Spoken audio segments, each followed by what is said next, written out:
As we begin today, I want us to open up our Bibles to 1 John 3:16. 1 John 3:16. It's quite evident that we all should probably know John 3:16, but I want us to take a look at 1 John 3:16 today. And this is where we're going to be sinking our teeth into. We must ask a question, and that is, what is love? A quick Google search will show us that love is used in relationships, in songs, and in theories. It's a question that couples ask before they plunge into marriage, and it's a verb that sometimes we use to get out of marriage. It says that I no longer love you anymore. We may even throw out love in the 1 Corinthians chapter 13 passage that mostly anybody who ever has been married or got married knows and has heard in their wedding. So we must ask ourselves, what is love? What is this thing about love? John, the author of 1 John, addresses this issue in the book that he wrote called 1 John. So as you will, open up to that passage in 1 John 3:16, chapter 3, verse 16, and we'll read from there. And it says, "By this we know love, that he laid down his life for us, and we ought to lay down our lives for the brothers. But if anyone has the world's goods and sees his brother in need, yet closes his heart against him, how does God's love abide in him? Little children, let us not love in word or talk, but in deed and in truth." First and foremost, we must know that love is selfless. Love is selfless. John writes that we know love. It says in verse 16 right there, it says, "By this we know love." We know it. This is love. Right here. That he, Jesus, laid down his life for us. The plan was from the very beginning that Jesus would come to earth and die to be the perfect, spotless lamb that was needed to be our sacrifice. You see, God put Jesus on the cross, thus giving us the greatest act of love in history. Jesus came to this earth, put on flesh, walked and talked here on earth. And as he was here, he was then betrayed by his friend Judas, to be abandoned by his friends when the soldiers came to get him. And then to have no faults found in him, Jesus still ended up being led to Golgotha, where he would ultimately be put on a cross for the world to see. And as he was on this cross, he became sin. And the wrath of God was focused and pointed at Jesus Christ. This is where Jesus would give up his life after saying, "It is finished." He did it all to save us from the price that we should have to pay because of the love that he had for us. This is what is asked of us as well, that we ought to lay down our lives for our fellow brothers and sisters in Christ. This is an extreme measure, sure. I don't know the last time that I've ever been countered with this. But I think that's the point. That love is extreme. Love goes to extreme lengths to prove itself. This is what John is saying. That just as Jesus died and showed his love to us in an act of dying on the cross, we too can show love to others by laying down our lives to demonstrate our love. My wife and I, we've been married for 5.5 years, and it's been an incredible journey. And I'm so looking forward to the next 100 years with this woman. And I know this, that if I were faced with a choice that meant I had to die so she couldn't live, I would do it in a heartbeat. Because I love her so incredibly much, and I would be willing to lay down my life so that she would be spared. This may seem extreme for sure. When was the last time you were faced with this kind of question?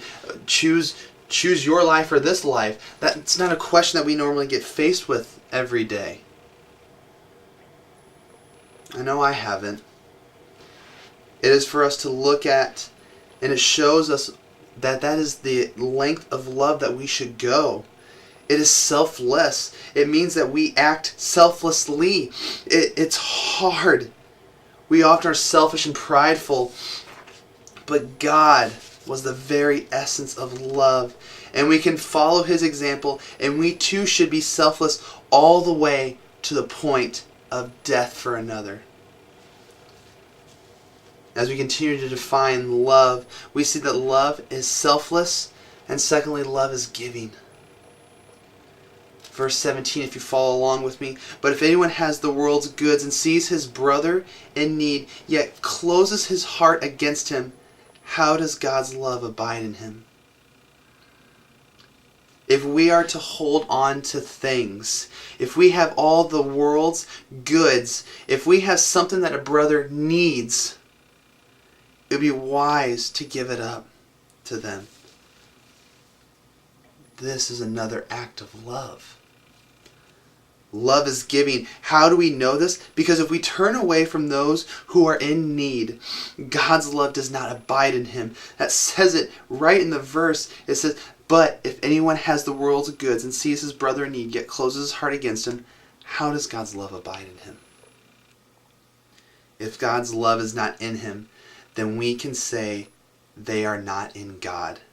They are not a believer of God, because their love would be pouring out. 1 John 3:10, just a few verses behind, says, by this it is evident who are the children of God and who are the children of the devil. Whoever does not practice righteousness is not of God, nor is the one who does not have love for his brother. It's evident. It's evident who are the children of God are. They practice love. They give up possessions and worldly things that are just things.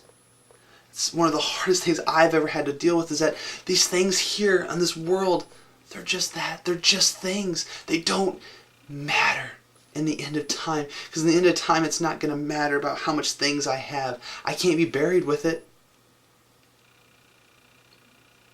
They're just things. And why not give to those who are deeply in need? It makes sense, right? That if we have something and someone needs it, why would we not give it? I was on a trip in Fort Worth, Texas, with some buddies of mine, and we were visiting actually the Southwestern Seminary Baptist school down there. And I just bought a Bible at the gift shop, and it was just a small, compact Bible. It was easy travel. It was just nice. I mean, that's really what it is. It was just a nice Bible. So I picked it up and I bought it, and me and my buddies, we went to this place called the Water Fountain in Fort Worth. Beautiful, beautiful scene. If you ever get a chance to go, it's incredible. But while we were there, we experienced a man who's homeless, who's living in a shelter nearby. And as we began to talk to this man, we realized that we found out that he was a believer in Jesus, which just incredible. And as we continued on this conversation, we said, well, hey, is there anything we can do for you and pray for you? And he said, you guys don't happen to have a Bible on you, do you? I said, sure, I had this one right here in my back pocket. I just bought. I said, here, you take it. You take it. Because not only are you homeless and don't have any money, but because I have it. And I have plenty. Take it. I can get another one. I don't need it. You are in need of it. Why not take it? So I gave it to him. When we give things to others, it can be hard. It's not easy to just give things up for us, right? I mean, it's not easy. It's not easy just giving things up. Our selfishness gets in the way. We want to hold on. We want to store things up. And we want to have worldly possessions. But if we have to let things go, we have to let things go when we see our brother and sister in need of those things. It shows that Christ is in us. It shows love to those around us. Love has been defined so far as selfless, as giving, and thirdly this, love is action. You see, love is a verb. Remember the commercials? Verb, it's what you do. It's an action. Love is an action verb. It's what you do. Verse 18, 1 John 3:18 says this, little children, let us not love in word or talk, but in deed and in truth. In deed and in truth. You see, we can say that we love people. It's easy. We can say, oh man, I love you. Yes, I love you. We can commit to loving people as Christ loved. We can leave here. We can leave from this message and from this truth, and we can say, you know what? I promise to love in a selfless way, giving away things that I have. But if we fail to live that out, if we fail to do that, then we fail to show love. Love must be acted upon. It cannot be just talked about. Love must be in deed and in truth. That is love. It's deed, it's works, it's action.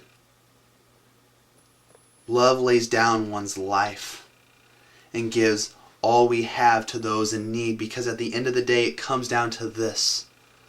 Love. What is love? Love is those things. It's an action. In 1 Corinthians 13:8, Paul says 3 words. They're the second most powerful words in Scripture. The first being this, is that he is risen. Paul says this in verse 8 of chapter 13 of 1 Corinthians. He says, love never fails. Love wins. I'm not trying to go all Rob Bell here, but I'm saying that love wins at all times. It says that when all these things pass, when all these things remain, faith, hope, and love, the greatest of these is love. It's because love never fails. You see, love will be there through all eternity. Love is there.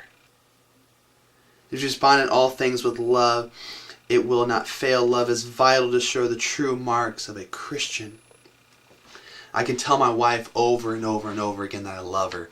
And however, if I sit at home and I don't do anything to help her with the house or with the kids, and I just sit around and do nothing to demonstrate my love for her, is she really going to believe it when I say, Brittany, I love you?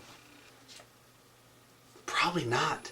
It's me getting up, and it's me showing her I love her by taking care of the kids, by picking up my mess that I leave in the kitchen, or by saying, hey, let me take the girls for a little bit, and you have a little personal time to yourself, and then being intimate with my wife, loving on her, hugging her, kissing her, showing her that I deeply do care about her. Because if I don't, I'm not showing her love. And she'll begin to doubt my love.